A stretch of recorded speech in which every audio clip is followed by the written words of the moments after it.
inspirasi bagi keluarga Indonesia. Terima kasih untuk keluarga Indonesia yang telah mendukung kami, yang telah like, comment, share, dan subscribe. Kami sangat menghargai apabila nanti konten-konten kami diminati dan di-share. Semoga konten-konten kami menebar manfaat untuk sesama. Konten kali ini saya akan membahas tentang bagaimana sih tips-tips ketika saya menjalani isolasi mandiri waktu saya dan anak-anak positif COVID-19. Lalu kami juga ketika kami dinyatakan positif COVID-19, waktu itu ayah sudah berada di IGD dan di ruang ICU, sehingga di rumah hanya ada saya dan 3 anak. Ada kakak yang umur 18 tahun, lalu Kak Raya yang masih kelas 1 SMP, dan Rafa yang masih kelas 1 SD. Jadi ketika itu saya berusaha mengambil dari cobaan ini, dan saya harus berjuang.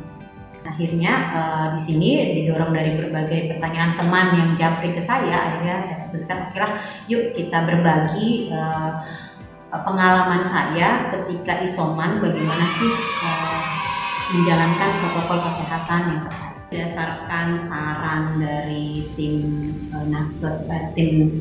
Satgas COVID-19-nya Puskes Pejuang dan yang menaungi kami waktu itu ya, dan beberapa literasi yang saya baca, saya bisa simpulkan ada dua hal utama yang harus kita lakukan ketika kita isolasi mandiri. Tapi sebenarnya ini nggak hanya bisa dilakukan ketika isolasi mandiri ya. Menurut saya ini kita harus lakukan juga di tengah pandemi seperti ini, karena untuk mengurangi kluster keluarga ya. Jadi dua hal utama itu, satu yaitu menjalankan protokol yang ketat untuk kebersihan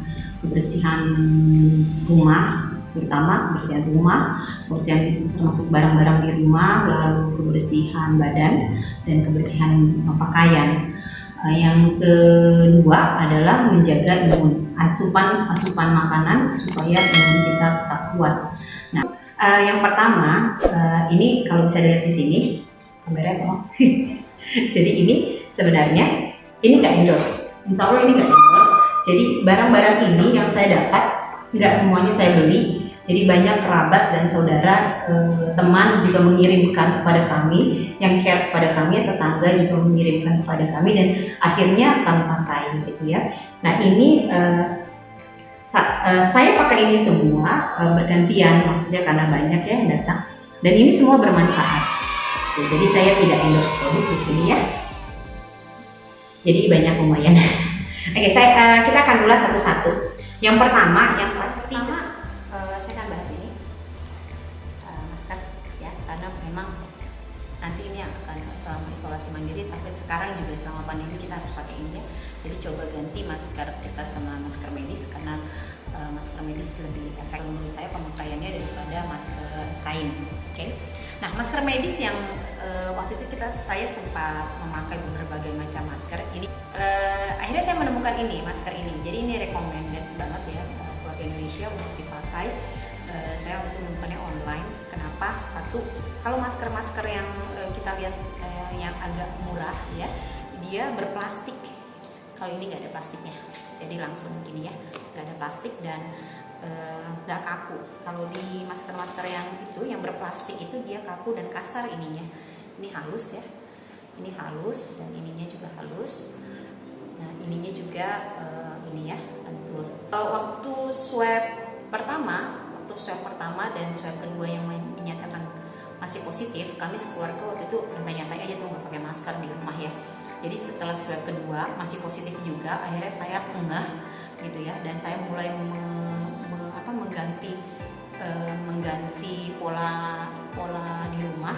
Jadi saya lebih ketat lagi memakai masker, terutama diri saya sendiri, karena anak-anak agak susah disuruh memakai masker setiap saat ya. Jadi waktu itu saya memakai masker ini sampai tidur, bahkan sampai tidur. Jadi saya bisa merasakan kapan kita bisa pakai masker yang nyaman gitu ya, atau tidak, karena saya setiap hari. Jadi mudah-mudahan nanti bisa di rumah itu yang pasti yang biasa kita lakukan adalah membersihkan lantai kan ya, menyapu dan membersihkan lantai setiap pagi. Jadi ketika isoman itu kami membuat jadwal tiap pagi dan sore kami menyapu dan mengepel lantai dibantu anak-anak, dan ada lagi yang kami tambahkan yaitu menyemprotkan disinfektan. Nah ini waktu itu diberi sama adik saya tuh beli ini supaya katanya jangkauannya lebih luas ya semprotannya, karena dia bisa sampai ke atap-atap, atau karena di rumah kami ada tangga jadi kami bisa semprot dari bawah tuh. Ini bisa disinfektan ini bisa diisi apa saja ya, semprotan ini bisa diisi pakai karbol atau bipol atau cairan disinfektan. Bisa beli cairan disinfektan sendiri di toko kimia, lalu nanti ditambahkan air dengan komposisinya ada ya.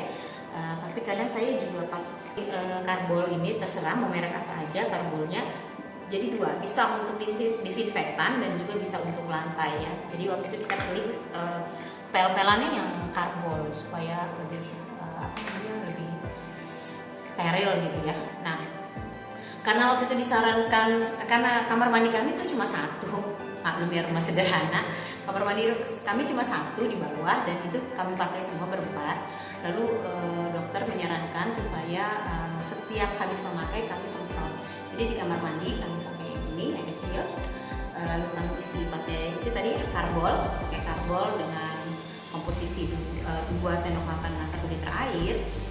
Ya di kamar mandi juga waktu itu kami memisahkan gayung kami pisahkan, sabun kami pisahkan, jadi semua ada 4 sabun, ada 4 gayung dengan warna yang berbeda karena anak-anak itu membedakannya dengan warna sesudah memakai. Sampai segitunya. Lalu itu kamar mandi dan lantai ya. Lantai. Nah di rumah itu handle pintu yang bisa pakai karbol disinfektan, atau saya juga itu kebetulan kami dapat ini ya. Kami dapat ini. Ini namanya disinfektan spray. Disinfektan spray ini cocok untuk handle pintu, pinggiran-pinggiran meja dan jendela. Pokoknya dia yang tidak terbuat dari kayu ya, yang tidak terbuat dari kayu, kaca, cermin yang sering banget dipegang. Kompor, waktu itu saya juga pakai ini, kompor, kulkas, tapi ingat langsung dilap. Jadi ini aturannya di sini sudah ada ya, harus langsung dilap. Kalau nggak dilap nanti dia berkarat malah karena cairan kimianya ya. Nah ini jadi waktu isolasi mandiri kita benar-benar menjalankan protokol sampai sekecil-kecilnya. Apa yang kita pegang itu harus kita selalu semprot ya, gagang pintu, jendela, terus cermin gitu ya.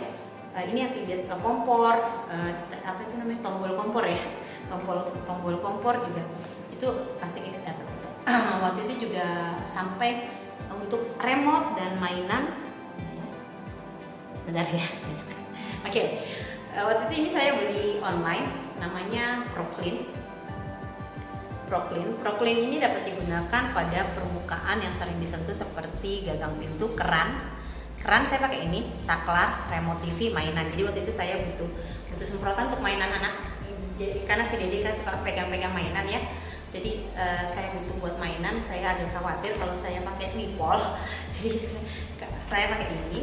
Ini untuk mainan dengan remote TV, remote AC, aman, jadi nggak rusak ya. Kalau pakai disinfektan biasanya rusak tuh. Saya udah pernah coba semprot disinfektan ke kipas anginnya mati. Saya tahu banget ya, mama. Terus tombol dispenser saya pakai ini ya, karena dispenser itu suka dipakai anak-anak. Nah ini bentuk cairnya ini ya, ini bisa. Temennya itu ya ini Proclean gasnya.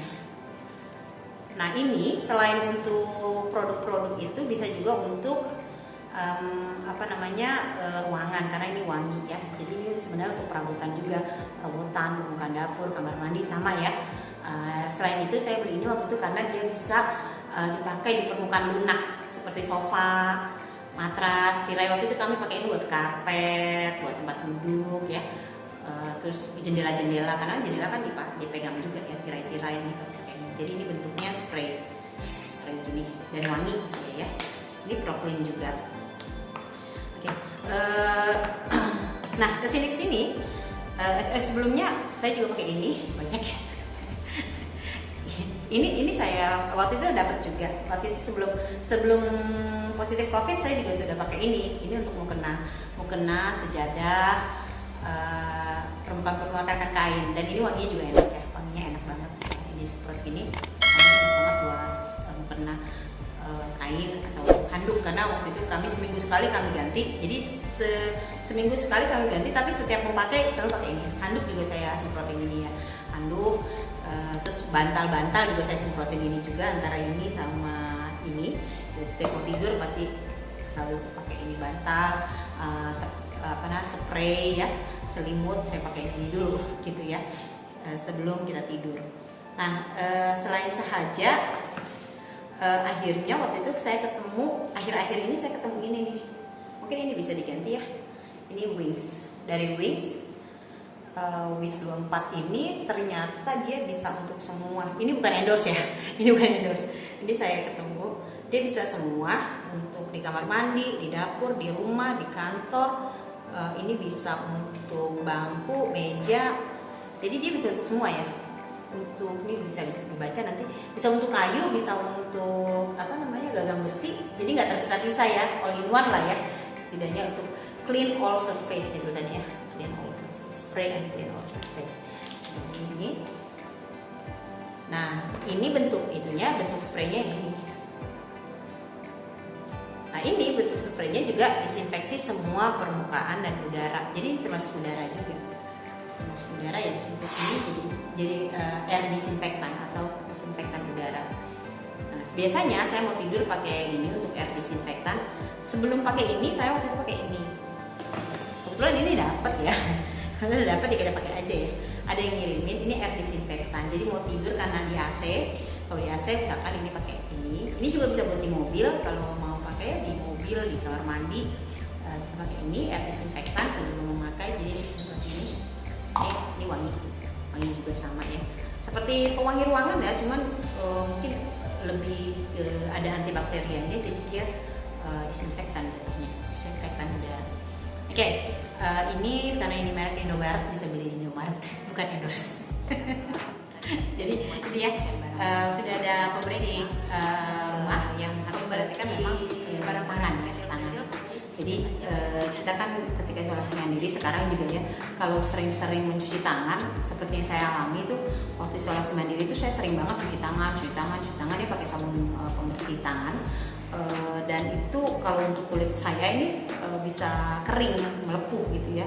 Dan itu waktu itu sakit banget, saya sempat merasakan itu yang melepuh dan sakit gitu ya, sakit di semua sela-sela jari ini melepuh semua. Karena kan begini ya tangannya itu melepuh semua. Akhirnya saya ketemu ini sekali lagi ya, ini bukan endorse tapi saya rekomen aja. Akhirnya saya ketemu ini Dettol untuk kulit sensitif. Ini Dettol pencuci tangan untuk kulit sensitif yang sudah pakai atau yang belum pakai, coba ini. Yang kulitnya kering karena sakit, terlalu sering mencuci tangan dengan sabun pembersih pencuci tangan, ini bisa dipakai. Dan akhirnya kulit saya jadi ini kembali gitu ya, lembut kembali. Maksudnya jadi seperti biasa kembali gitu dan nggak sakit. Jadi saya pakai ini Dettol kulit sensitif. Juga dibiasakan kita memakai hand sanitizer. Sekarang sensitif gitu,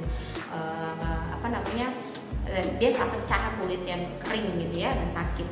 Nah itu untuk tangan. Jadi anak-anak juga dibiasakan untuk membawa hand sanitizer atau memakai sabun cuci tangan. Yang terakhir adalah kebersihan baju. Jadi waktu itu kami disarankan untuk sering-sering mencuci baju. Jadi kami mencuci baju 2 hari sekali dan memisahkan baju. Jadi satu keranjang itu untuk baju 1 orang dan dicucinya itu 1 orang 1 ya, nggak dicampur. Kalau sama ini kita campur di mesin cuci itu enggak. Nah mencucinya kami sarankan pakai ini, pakai Dettol. Jadi Dettol juga bisa dipakai untuk mencuci baju atau membilas baju. Jadi setelah mencuci pakai deterjen, kalau pakai ini untuk buat sebagai antiseptiknya. Oke, kayaknya itu aja. Ini semua saya share sebagai pengalaman saya ketika isolasi mandiri. Dan ini bisa juga dipakai oleh keluarga Indonesia ketika menghadapi pandemi ini untuk melindungi keluarga kita semua dari terpapar dari virus-virus ya. Dan ini sekali lagi saya tekankan, ini bukan endorse, saya hanya men-share pengalaman saya, dan sebenarnya sih intinya bukan mereknya atau tapi fungsinya, lebih ke fungsi dari produk itu dan bagaimana kita berkomitmen untuk menjalankannya. Jadi intinya adalah berdisiplin. Bagaimana kita merubah mindset kita dari yang dulu sampai sekarang, kita lebih aware lagi dengan bahwa virus itu ada di mana-mana dan pandemi ini ada. Bagaimana kita melindungi keluarga kita, lebih aware lagi terhadap apa yang kita telah pegang dan yang akan kita pegang, dan lebih aware lagi dengan pangan dan semua ya. Jadi intinya adalah disiplin, komitmen, dan mindsetnya dikembalikan lagi bahwa kita harus hidup berdampingan dengan virus ini dan bagaimana kita melindungi diri kita dan keluarga kita. Oke, keluarga Indonesia, sekian dulu konten kali ini, semoga bermanfaat. Jangan lupa bisa like, bisa komen ya di bawah ini, dan bisa share. Semoga ini kami bisa menebar manfaat lagi melalui Arifida channel. Jangan lupa subscribe channel kami, dan sampai ketemu lagi. Assalamualaikum warahmatullahi wabarakatuh.